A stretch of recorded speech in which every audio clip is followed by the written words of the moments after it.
Bonsoir et bienvenue à toutes et à tous. Dans le cadre du cycle de conférences Energia, nous avons l'immense plaisir de ce soir accueillir en vidéoconférence, malheureusement à cause du Covid, Roma Agrawal. Roma Agrawal est ingénieure civile spécialisée dans les structures, écrivaine, mais également militante active en faveur de la diversité. Après des études de physique et de mathématiques à Londres, elle poursuit sa formation dans l'ingénierie structurale à l'Imperial College. Elle s'engage ensuite dans différents bureaux et participe à de nombreux projets. Le plus emblématique est le gratte-ciel Le Shard à Londres, le plus haut bâtiment d'Europe occidentale. Elle est également lauréate de nombreux prix nationaux et internationaux. Elle obtient à 2 reprises le prix de jeune ingénieur de l'année, en 2011 comme jeune ingénieur, puis en 2014 pour les femmes œuvrant dans le secteur du génie civil. Elle obtient également en 2017 le prix Rookie de la Royal Academy of Engineering pour la promotion publique du génie civil.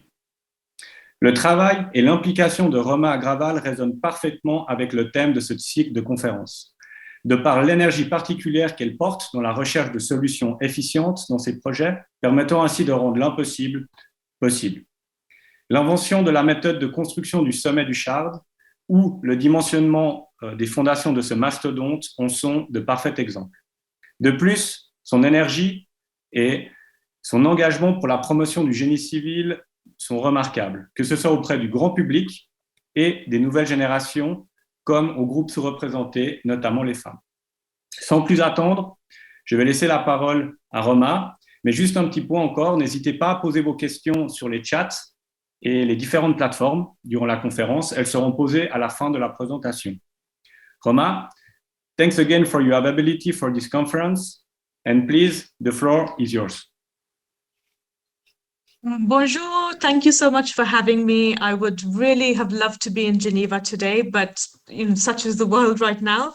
I'm very delighted to be here. Thank you for inviting me to speak at this conference.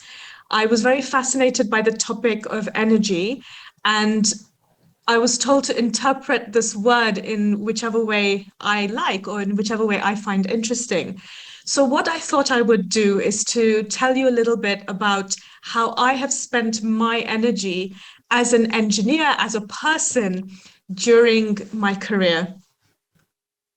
So the 3 topics that I wanted to present today, first of all, is to tell you about how I've spent my energy making buildings, and also I did one bridge, but I'll be mainly talking about one building, the Shard, today. I want to tell you a little bit about how I tell stories, and the final one is to tell you some other ups and downs that I have had in my life, because I really feel that when you're working as an engineer or you're working in any job or any profession, your energy is split between your professional life, your personal life, work and home. And it's very interesting to think about how your energy in one area can affect what's happening elsewhere. So I hope you find that interesting this evening. So starting off, first of all, with some engineering and design information for you. I was very lucky to work on the Shard. The Shard is the tallest building in Western Europe. It's 310 meters in height, and it's a structure which is made from steel and from concrete. So we used a hybrid structure. So this is an image of the team of structural engineers. We were a small team of structural engineers standing on level 87 of the Shard, which is the topmost level. So if we are thinking about the different tall structures around the world, then of course the Burj Khalifa is the biggest, the tallest building in the world, which is 828 meters tall. I've got on one side the Freedom Tower, which is in New York, which is over 500 meters tall. And on the other side, I have One Canada Square, which was the tallest building in London at 235 meters. So we went from 235 to 310 meters in one big jump when we built the Shard. And I also have a picture of the Eiffel Tower over there. But actually, the Eiffel Tower is a little bit taller than the Shard, but because it's not a real building, we always say that the Shard is the tallest building in Western Europe. So From the perspective of the UK, this was a very big project. It was a very iconic project, a very landmark project. And so it was really an honor for me to be a part of the team that worked on this project.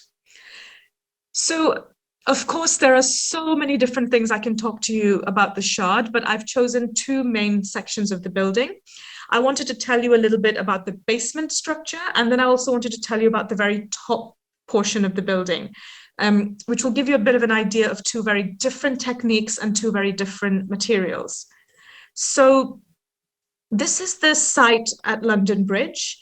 You can see this symbol of the London Underground in the middle, the red circle with the line. This is London Bridge Station, which is the busiest station in the country. They have like 1 million people going through the station every day. And then the other lines you can see, so the blue line is an overland national rail system. And then the orange line and the white line are underground train systems. And the Shard is basically sitting inside the triangle between all of these lines. So the Shard is over here. That is why it was possible to build a tall tower on this particular site, because there was no train line directly below the site. They were, around the site. So the way the building is constructed, so I mentioned we use different materials. It's a mixed use structure. The bottom almost third of the building are offices. So in this office space, we used steel construction, which is typical in the UK. We use steel beams and composite floors, so concrete and steel beamed floors. When we went up into the hotel, however, we would normally use concrete if we're building a hotel, because the services that you're running on the ceiling are much smaller. You want better acoustic properties. And we decided that even though the office structure at the base of the building was made from steel, we're going to use the correct material, which is concrete, for the hotel and for the apartments. And then when you go up into the viewing gallery, so if any of you have been lucky to visit London and you can buy a ticket and go up and look at the view, we flipped back to steel again. So where you saw that photograph was at the top of the tower over here somewhere. And this whole section, which is in white, is made out of steel. So I'm going to talk about that as the second part. But first, I want to tell you a bit more about the foundations. So we have a 3-level basement. We had to excavate around 20 meters below the ground level. The central part, so this is the foundation system. So just in case there are non-engineers in the audience, I'll just explain some of the basic things in here. The orange columns you can see at the bottom are called the concrete piles. And these are big shafts of concrete that go inside the ground to help hold up the building. And in addition to that, we had this big gray slab that you can see, which is called a raft.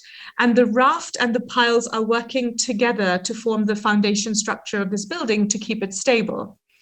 Then you can see the 2 green boxes. These are the cores of the Shard, which is where the stability comes from. So that it's like a central spine or the backbone of the building. So when you have wind forces acting on the building, it's the spine, this core, which absorbs those forces and helps keep the building stable. And then around the perimeter on the edge of the gray slab, you can see we've stripped away the front parts that you can see inside. But on the back, what you can see is called a secant piled wall. And this is an interlocking system of piles.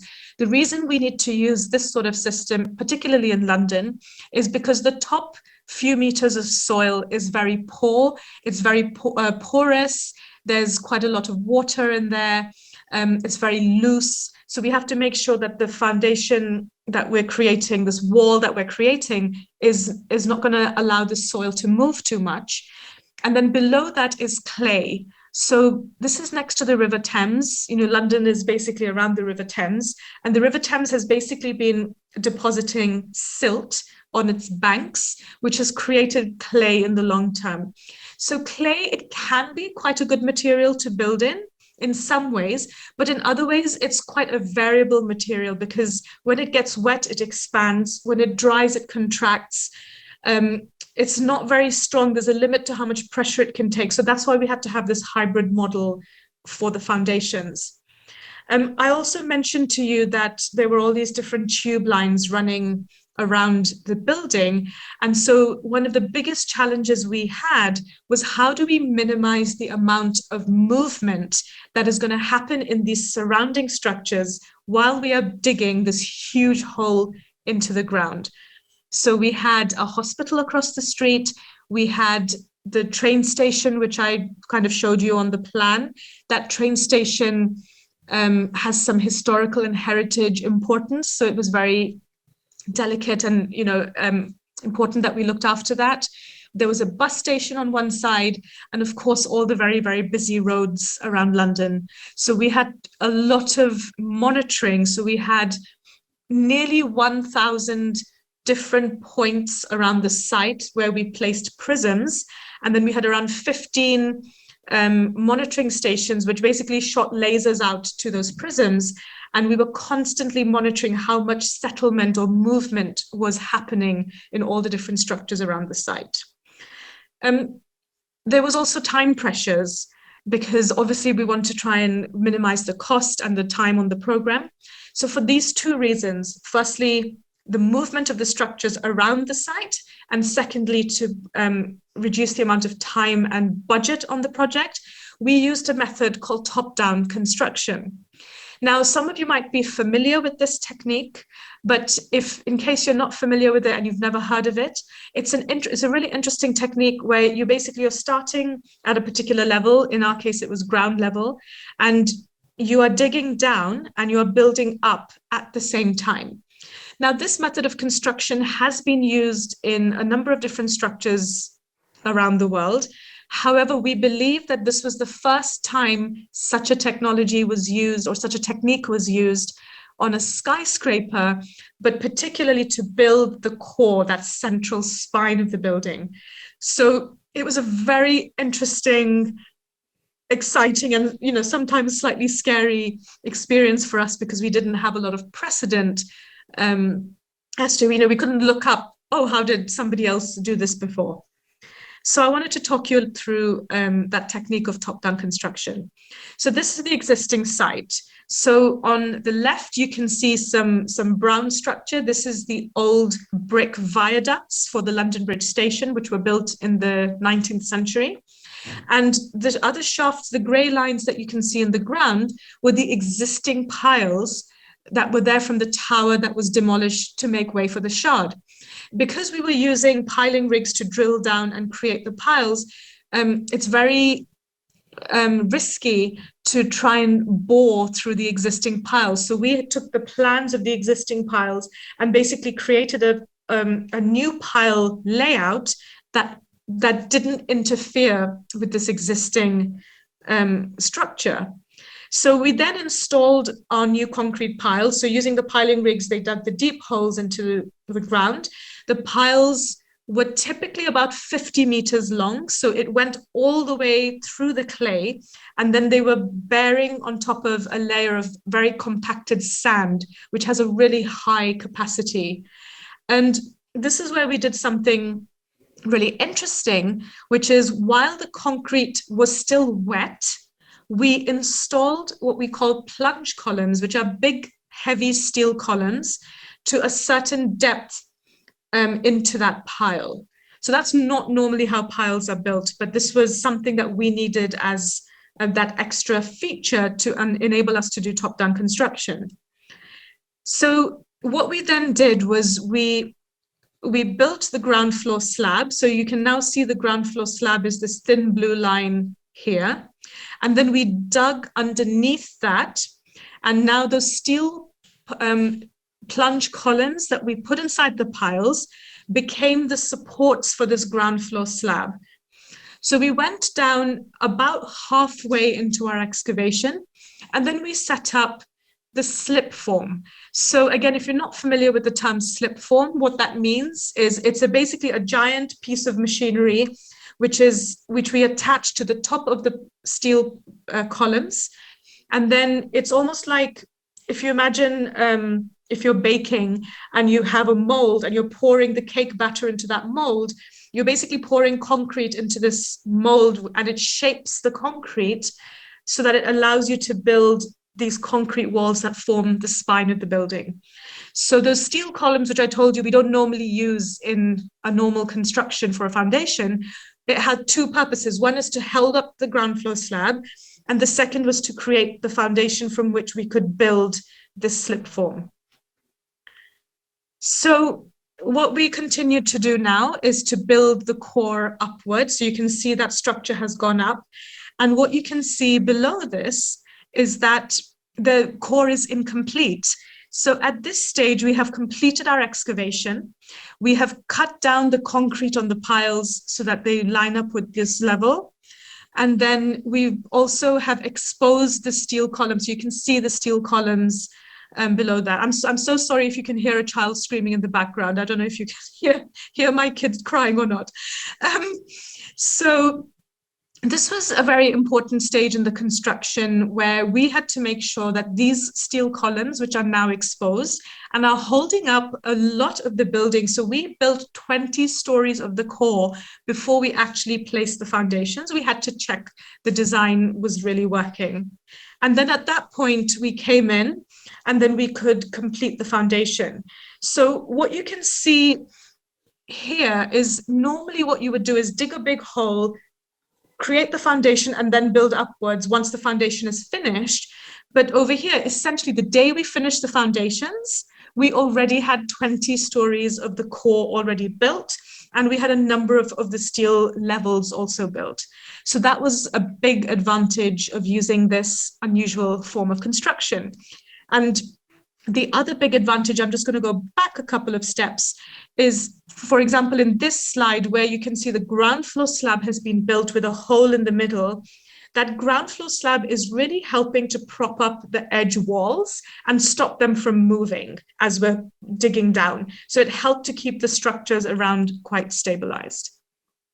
So I hope that is an interesting technique. And I'm very conscious that we were designing and working on this technique like in 2006 and 7. So the shard structure has now been complete for 10 years. So maybe it's a lot more familiar, but at the time when we did this, it was quite a new thing. So here are some photographs to give you a bit of a feel for what it looked like. So you can see the dates in the top right. So around 2009, halfway through the year, was when we started installing the plunge columns. So on the left, you can see that white rig, which was used to make sure that the columns went in very straight, very, very vertical, because if there was a little bit of, if it was out of tolerance, if there was a bit of lean on these columns, then that would really affect the verticality of the core walls that we were building. So this rig had lots of rollers and it had laser alignment systems to make sure that the verticality of these columns was really, really good. So you can see on the right side that one of the steel columns is now being installed inside the concrete. These pieces of steel were absolutely huge. I don't think I've ever worked with such heavy pieces of steel again in my career. I think it was, if I remember correctly, 100 to 120 kilograms per meter for these columns, and they were all bespoke and they were all welded together in order to give us the amount of strength that we needed. This is a bit more of an aerial shot of the site.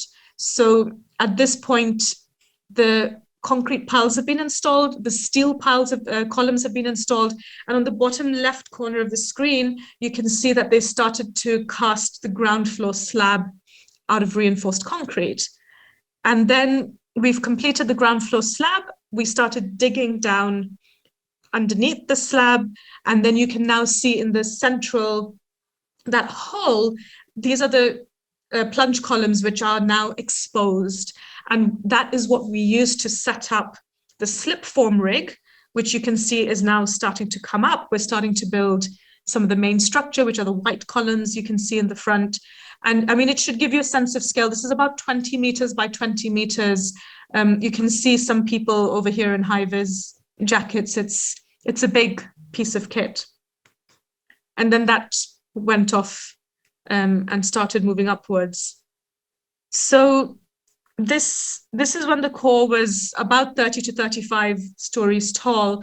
But just to now give you a view from below, I always say this is one of my favorite photographs of the Shard, and people laugh at me, but I just find the engineering in this so incredible, because what you're looking at is the bottom of this concrete structure, which is 20 stories high, which is being supported on these steel stilts.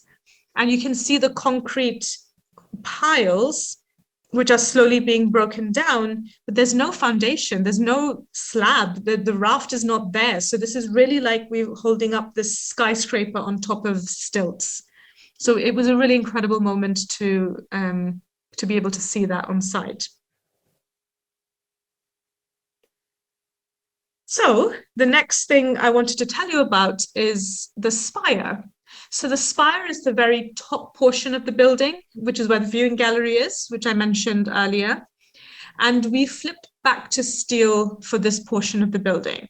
The reason we did that was partly and mostly an architectural decision, because we left the structure exposed.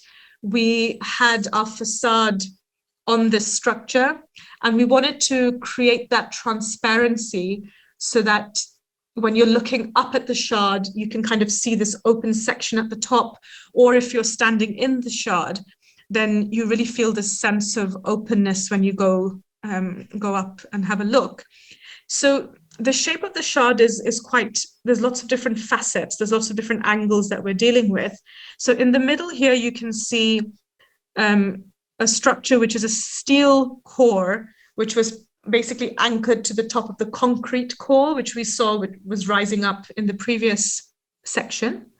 And then these lines around the edge are the lines of the facade, because, like I said, there's lots of different shards of glass that come together to create this structure.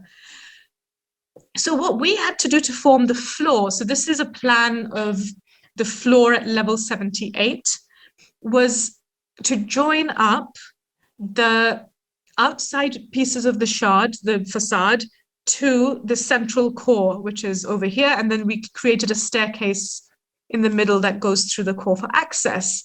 So we just drew straight lines, basically, these are all steel beams. And the steel beams needed to be stabilized in plan, because unlike the office floors, which had a concrete deck on this just has a simple grill, a steel grill type floor.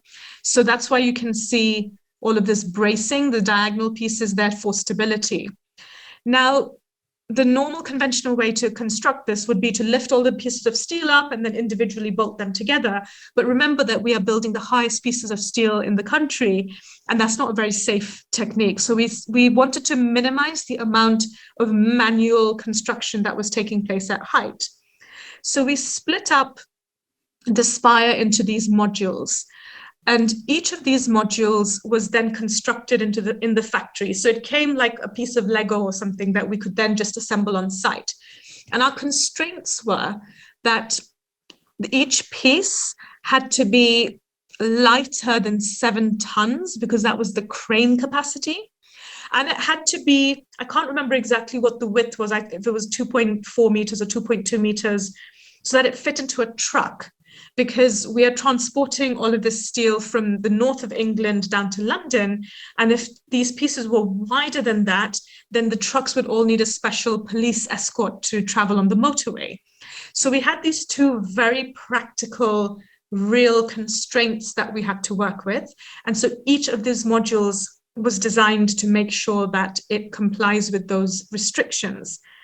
And then we were able to basically, instead of assembling every single beam on site, all we had to do was connect the corners of each of these modules together. So it really drastically reduced the amount of connection work that had to be done on the construction site. The other thing that we did, which was slightly unusual for this structure, was to do a test build and a test assembly. So the steel factory, as I mentioned, was in northern England. And what they did was they fabricated every steel beam, every column, every plate, everything for the spire. And then they did this 3D model of it. And then they split it into 3 sections. So this is the bottommost section.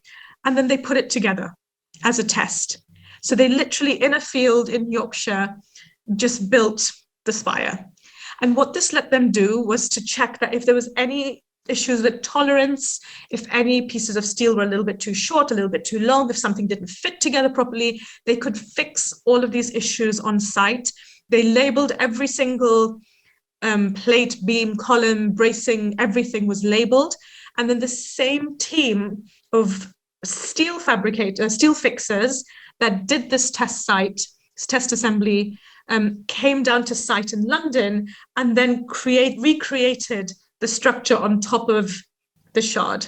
So then they were working like 270, 280 meters above ground level. But they knew that everything's going to fit. So we really felt that this was a worthwhile exercise to reduce the amount of risk on the project. So similarly, we also did that for the very top portion of the shard, where you can see some really big cantilevers, which were quite fun to design. So I think the steel fabricators convinced one of the architects to go into the cherry picker and then shot him up. And then he took this photograph. Luckily not me, because I really don't like heights. But again, this is a really special image, which you can see the very top steels, the highest pieces of steels of the shard in this sort of view. So this is now an image of it being actually done on the construction site. So you can see that we had this tower crane. This tower crane was actually attached to the side of the building. When I have a full hour to talk about the shard, I then also explain the crane strategy because people find that quite interesting. So this crane didn't go to the ground. It was attached to the side of the building. So we had really strong push-pull forces that were being put into the core, the structure of the building, which we looked at. So that was really interesting as an engineering challenge.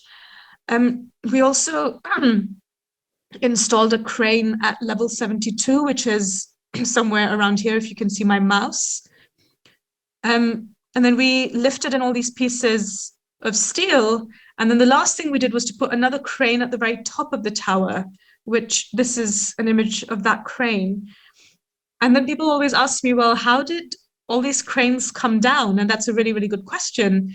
So the crane, which was on this level at level 72, helped to demount that crane. So that crane then left. And then you had another crane still over here. And this crane at the very top helped to dismantle the crane at level 72. And then this crane over here is a telescopic crane, which means that its arms can kind of go in and out. And this is permanently at the top of the shard and is part of the cleaning and maintenance regime. So this kind of basket that you can see in this photograph, you can see there's a little person, probably a big person standing in there. And they are lowered around the sides of the building to clean the windows. And it's also, if you needed to replace any panes of glass or anything like that, any issues with the facade, then you use this. And it's what's incredible is that this basket can be lowered all the way down to ground level. So it basically covers almost the entire perimeter of the building. So that is the first section of my presentation, and I hope you found that interesting. What I wanted to do now is tell you a little bit about what I'm actually doing with my career and with my energy at the moment. So when I was working on the Shard, I was one of the youngest engineers there. I was one of the only women engineers. And me and my colleagues, we were going all around the world, all around the UK, doing these presentations about the Shard, like really technical presentations for 1 hour where we really covered all the different technical aspects of the building. But what I found is because of who I am, I started getting invitations from people that were a little bit different than the ones my other colleagues were getting, who all happened to be men. And I was invited to schools, I was invited to universities, I was invited to women leadership groups, I was invited to people of color groups, ethnic diversity groups. And they wanted to know about my career. They wanted to understand how I had gotten to the profession. They wanted to know how the shard was made and built. They were all super fascinated by that. And what I found was that I started to tell stories. Now, as an engineer, we're so used to being on our computer doing all these technical calculations, or being on construction sites and thinking about all these challenges and risks. We are doing such amazing work, but we maybe are not as good as telling people about these stories of the amazing work that we do. Now, in the UK, I don't know what the statistics are in Switzerland, but in the UK, only about 10 to 12% of engineers in the country are women, and only 3% to 4% are people of color. Now, considering that the UK is about 86% white, our profession is 96% white. So there's a lot of discrepancies between what our profession is and who are the people living in the country. So when people ask me, why do I tell these stories, I often show them this picture and I say, these are all amazing engineers. They've done incredible things, incredible innovations that have changed our world. You've got Isambard Kingdom Brunel, who is one of the most famous British engineers. His father is on the top right, who is French, Marc Brunel. You've got Elisha Otis, who's in the middle at the top, who invented the safety lift, which is the kind of lifts that allowed skyscrapers to be built. You have Joseph Bazalgette beneath him, who sorted out the sewage system in London. So these are all incredible engineers. But there's two things. One is that I didn't study the stories of any of these engineers while I was studying my course. So for me, it was all just like structures, materials, maths, technical, software, By bringing a human story into education, I really think that we can inspire kids more. And of course, the second problem is that these are all men that existed a long time ago. And that's not what the workforce looks like. It's not what it should look like. And we want to change this whole narrative and inspire young people. So what have I been doing? I have just tried to find a way to tell stories. So that could be through speaking engagements like today. I often do presentations. While I was working as a structural engineer, my employers were supportive of me going out and doing all these speaking engagements. So at some point, I was doing 35 to 40 presentations every year to people from all different backgrounds. And trust me, if you present the Shard to an audience of engineers, but then you have to speak to 5-year-olds about the Shard, it's a completely different experience. And it really forced me to think right back to the fundamentals of, why did we do this? Why does this work this way? Why do we use these materials?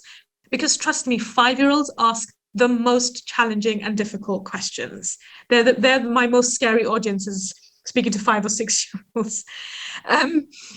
So I really, really loved taking the very complicated things that we do and unraveling it and explaining it to people who aren't engineers. And then on the bottom, on the right side, you can see I've been doing some documentaries and television as well, which is always really good fun, because I grew up watching documentaries about engineering, and it's amazing that I can now be one of those experts that comes and tells you about it.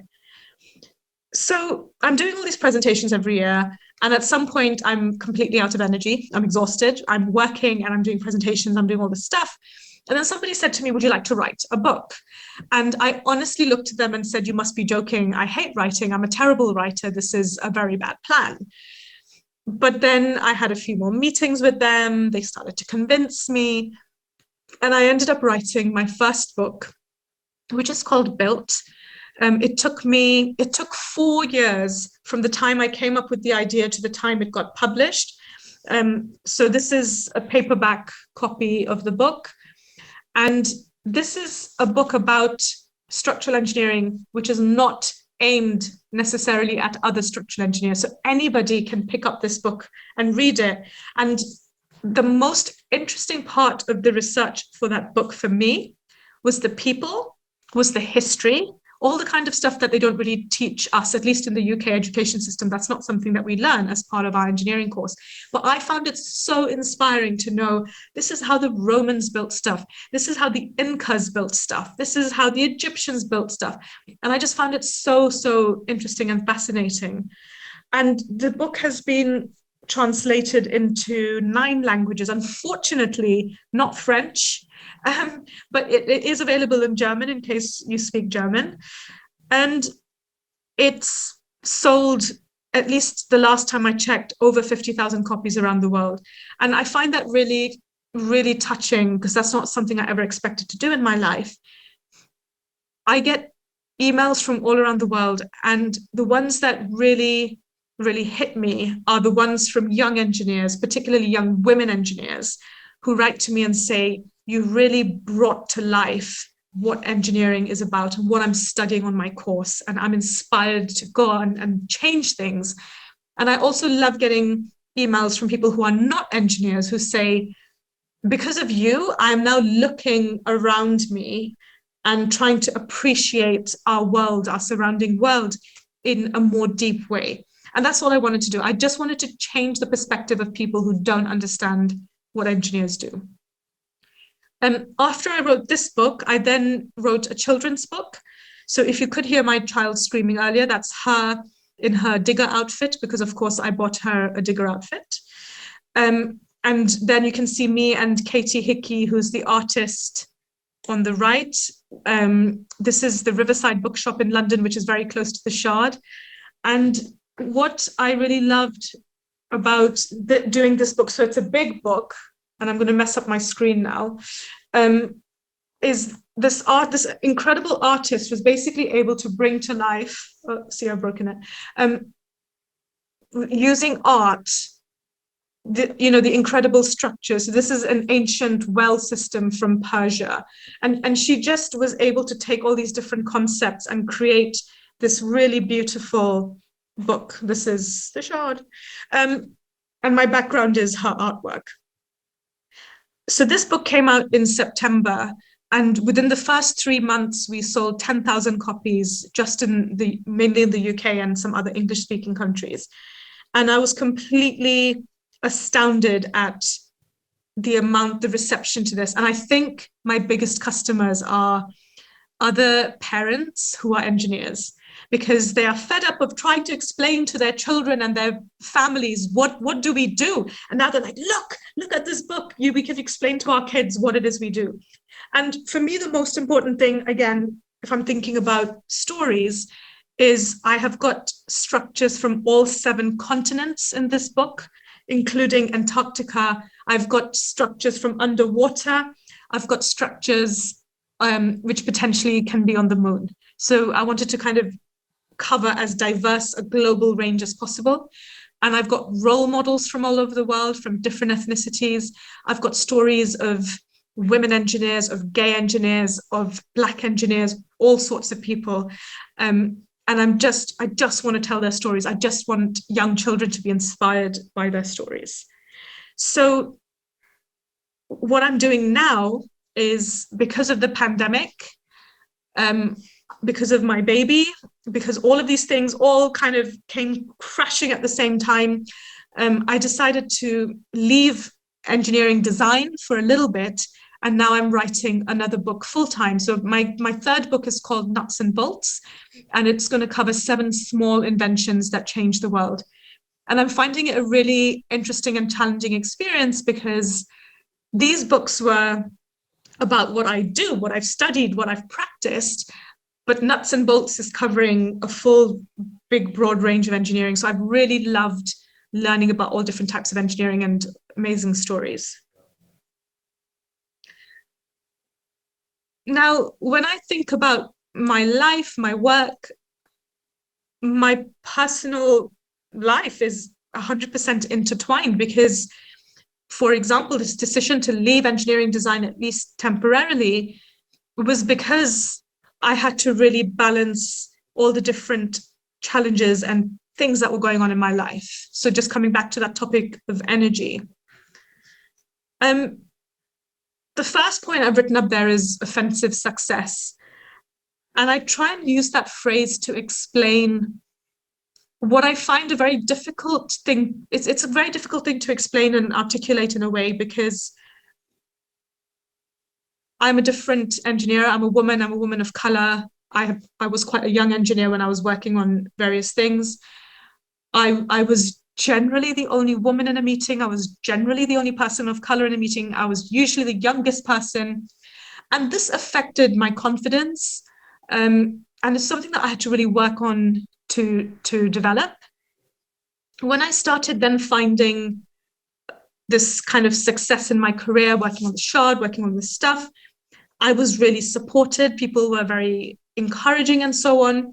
But then you could start hearing a little bit in the background that, oh, maybe, you know, I've heard she's not very good technically speaking, but because she's a woman and because of what she looks like, that's why she's getting all this success. And what I was finding is the more and more I was able to go out there and speak and do television and write articles, and then my book came out, the more people were there who were trying to kind of pull me down. And that's why I call it offensive success. So that has been, you know, if you ask me about discrimination as a woman or as a person of color, yes, I have had direct instances of discrimination, but this kind of more insidious thing where suddenly I was invited for a talk, but then somebody else is suddenly doing that talk because they said, no, we don't want Roma to do that talk. We want this person to do it. So people were taking actively my opportunities and giving it to other people. Because I think I was finding success and a voice in a way that made the establishment uncomfortable. So that is something which I'm still processing and working out and trying to think about when I'm considering what my future career is going to look like.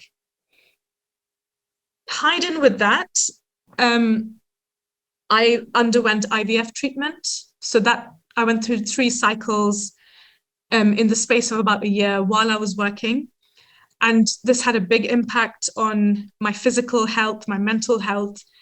And I'm still trying to do a full-time job as an engineer during all of this time. So again, when we talk about balancing our energy, so much of my energy was being sapped out by this very intrusive treatment that it has an impact on my work. Now, luckily, my employer at that time was incredibly supportive. I was very honest and open with them about what was happening. And I got the support that I needed to take time off, to work flexibly, to work from home, to maybe not work one morning and then make up my time another, whatever it was. I got that support that I needed. And that was really, really valuable to me. I then was lucky enough to get pregnant because it doesn't work for everyone. I was lucky enough to get pregnant.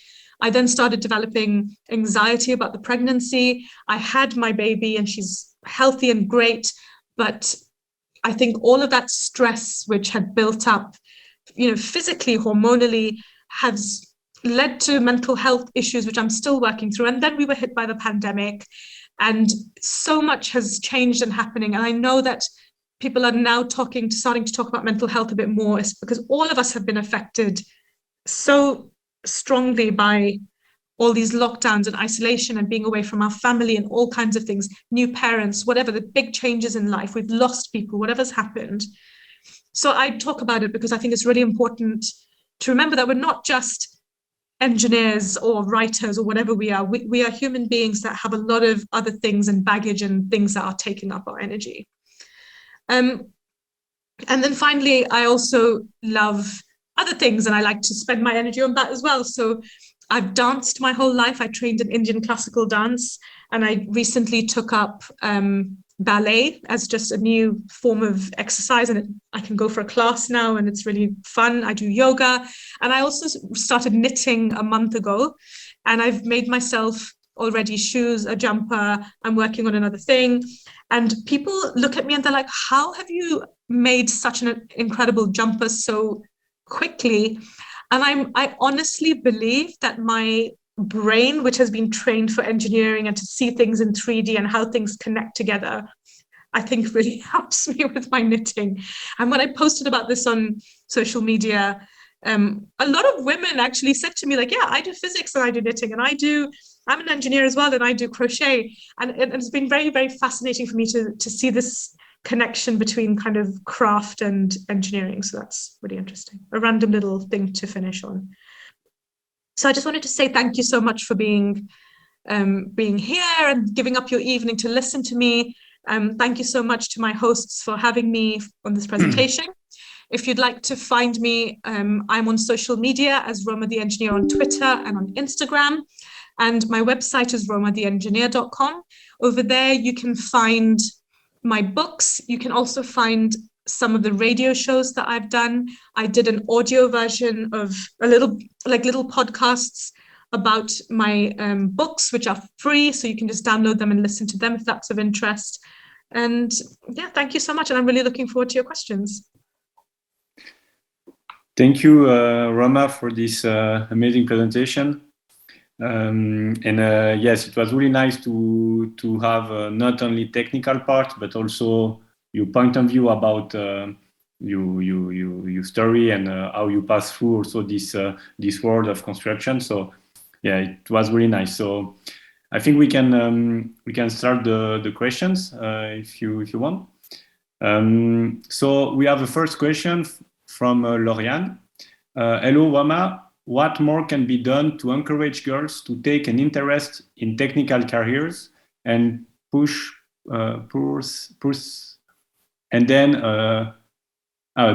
them into their working lives? Thanks for this lecture. Thank you. Thank you so much, Lauriane, for being a part of this. And thank you for a very, very interesting question. I could talk about this for 4 hours if I had time, but I won't do that to you. I know you all have lives to get back to. You know, I showed you that picture of my daughter wearing the digger outfit. If I want to find outfits like that, I have to go to the boys section in the children's clothes shops. And we are, from the day children are born, we are separating them and assuming what their interests are going to be. And if you all you have to do is look at toy shops and clothes shops to see this divide. So the reason I say that I can talk about this for 4 hours is because it is such a complex, complicated issue. It's such a social issue where we are being constrained by what society has defined as gender norms, that it's a very, very difficult thing to unpick. So what can we do about it? 90%, this is not a real statistic, so I'm telling you empirically, of the women that I talked to who are engineers had a family member who was an engineer. So what does that mean? That means that these young girls were exposed to engineering in a way that they could understand and be inspired by from a young age. So for me, that's what it's about. This is why I'm doing my storytelling. This is why I'm writing the books and doing podcasts and radio and so on, is simply firstly making people aware of what engineering is, and then showing people that if you look like me, you can do it and have the career in engineering. So that is one aspect of it, is inspiring the children to study the right subjects to even consider engineering as a future career. And then there's the whole world of work where I am literally the stereotype example. I'm 38 years old, I have a child, and I've quit engineering. Why is that? Why are the women my age falling out of the industry? And that whole piece needs to be looked at. So when we're thinking about all these diversity and inclusion initiatives that many companies are doing, yes, there's a problem at the intake level, but there's also a problem in retaining people from any different background, whatever that might be, and that needs to be looked at as well. What can be done? So the support I got during my IVF honestly kept me probably in there for a number of years longer than I think maybe was possible. For me, the life circumstances happened, the pandemic happened. Pandemic has changed people's lives in ways you never expect. So it's difficult to say about that. But the more we see men taking parental leave, for example, so my husband took 3 months off and he was going to then take another 3 months off, but he wasn't able to because of the pandemic and circumstances. The more we don't see the home as primarily the woman's space, these are very fundamental societal things that need to shift in order for that to have an impact in the work. But I will stop there because, like I said, I can talk about this for a very long time. Thanks. We have another question, a bit more about your first part that you present.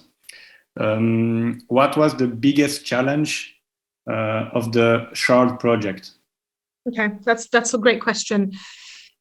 So, I'm asked this question quite often, and it's a kind of complicated answer in a way. So on one hand, there was all the technical challenges of the design of the tower itself.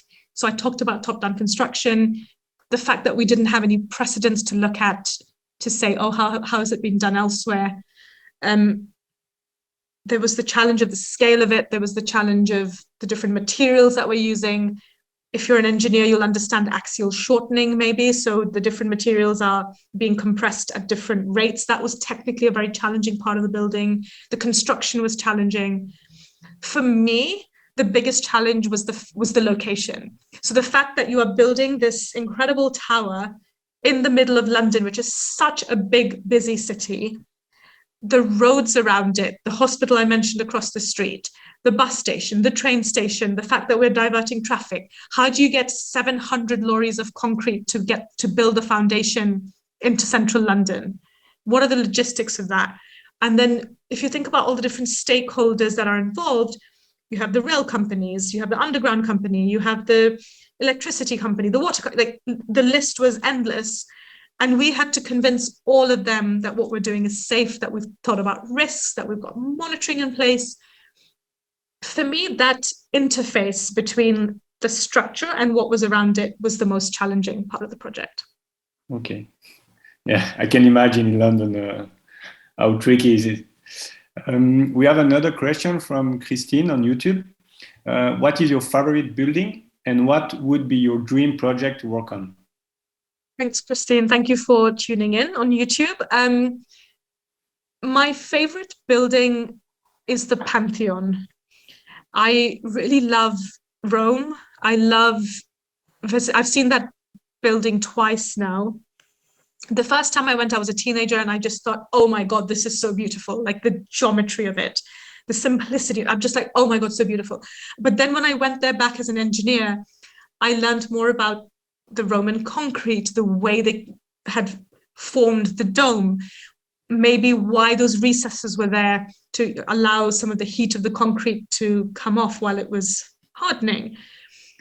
And when I learned more about the construction technique and the thinking and the engineering behind it, I fell in love with it even more. So I would say that's my favorite structure. What would be my dream project? Is a very, very difficult question to answer, particularly because at the moment I am writing books. So I'm not actually in construction.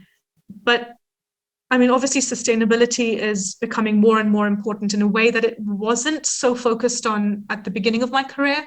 And so I would love to be involved in any kind of project that has some amazing new material, which is really super sustainable. I would love to basically be more involved in that kind of material side of thing, if that's my dream. Okay, thanks. We have a question of Paul. This type of building, so the Shard is very demanding in terms of structure, but not only. The program, the integration of the city, like you explained, the shape, etc., are also really important. So I wanted to know how the collaboration with the architects and especially with Renzo Piano went.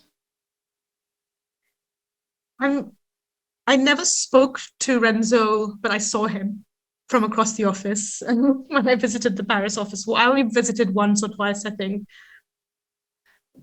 We had quite a global team on this project. So we had Renzo's team based in Paris, but some of them had actually moved here, I think, if I remember correctly. We were on the Eurostar a lot. And we had executive architects from Canada. We had the team in London. We had teams in Hong Kong because the hotel providers were from Hong Kong. So there was just people from all over the world working. I personally found working with Renzo Piano's team really amazing, because I think I'm right in saying that Renzo Piano's father was a carpenter, like a joiner, and Renzo himself is very, very particular about details. So it's not that he just draws a shape and then says, okay, go and build it. He was really thinking about how does this whole building come together, and that's really reflected in his whole team's work. And so it was a real joy to work with architects that were interested, also sometimes irritating, I will say that, who were interested in every connection and detail, particularly in the spire. We had hundreds of bolted connections and welded connections in the spire, and me and an architect worked together to review all of that. It's very unusual for an architect to be looking at steel calculations to think about how it comes together, but that's the level of detail they went to. And I really appreciated that. It wasn't like, you're the engineer, you do that, I'm the architect, I'm going to do that. It was very much that we were working together. So from that perspective, I think things worked really well.